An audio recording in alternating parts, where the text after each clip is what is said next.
Yesterday, the governor of the Irish Central Bank wrote a letter to the government telling them to stop spending money. He said the economy is overheating.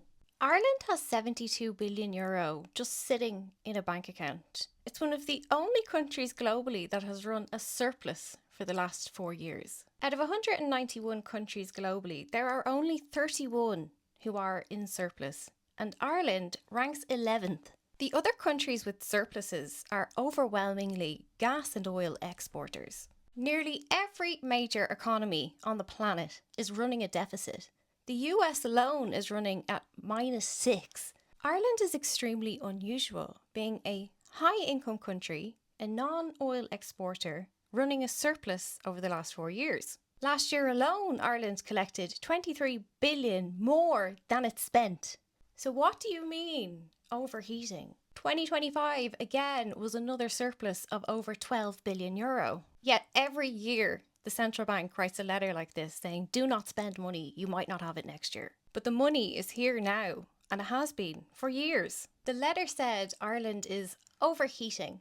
That's an economics term. Overheating means when people are spending too much money and companies cannot keep up with demand. So I checked, and inflation this year was 1.9%, and inflation last year was 1.9%. That's the target. That's normal.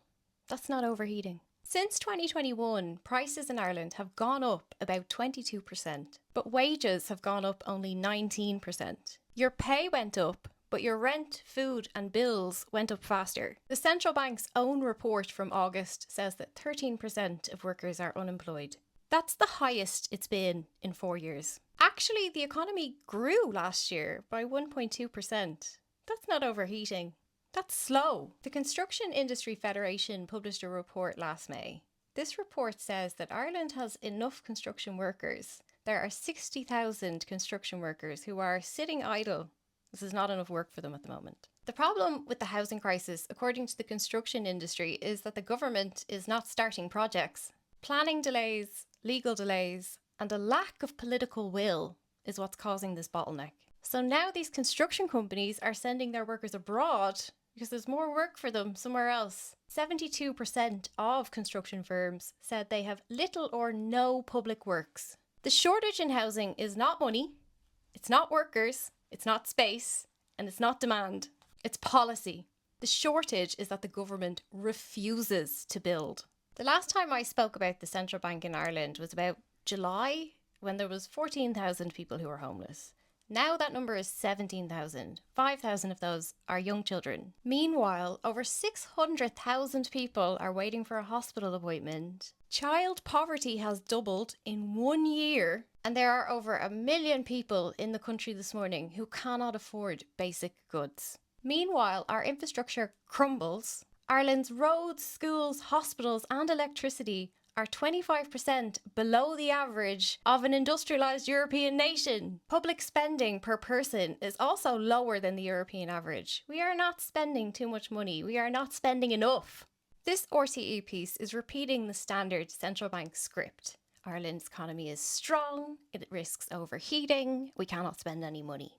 That script protects a specific idea. The central bank understands that Ireland's tax base relies too heavily on American corporations, and those American corporations are not reliable and could disappear at any moment, and therefore we should not spend money that we might need. But that system also allows these companies to pay no tax, knowing that they have no loyalty, knowing that if another country offers them a cheaper tax rate, they will leave and take their profits with them. So rather than tax the rich oligarchic corporations that exploit Irish labour and are a flight risk anyway, instead of calling to change this system so that they can collect real money, instead the advice here is to accept that you might never get paid, so you shouldn't spend your money now. This warning is not protecting the Irish economy, it is protecting the arrangement. Meanwhile, every year Ireland spends €10 billion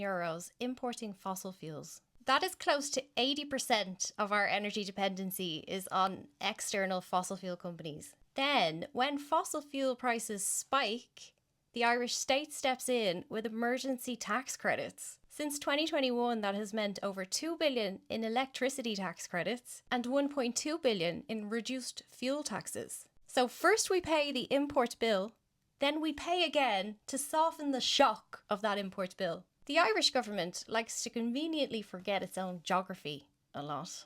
Imagine we are doing all of this to import fossil fuels and ignoring the wind. In 2024, wind reduced gas imports by hundreds of millions. And that would have been higher if the grid could take the supply. The abundance of natural resource is there. The piece that's missing is investment in the electricity grid. And that same logic runs through housing and health. There are obvious options just going ignored because house shortages push up rent and long hospital waiting lists create a market for private healthcare. The choice for the government is simple in mechanical terms. You can either keep saving cash while paying recurring bills that leave the country, or you could build the infrastructure once and cut the imports forever. We are sitting on a surplus, the likes of which Ireland has never seen. And the central bank is telling you, don't spend that to convert your country to green energy. Keep it saved, and continue to spend and buy fossil fuels. Continue to pay for previous government failures. Refuse to build the alternative system. Stay in the capitalist trap.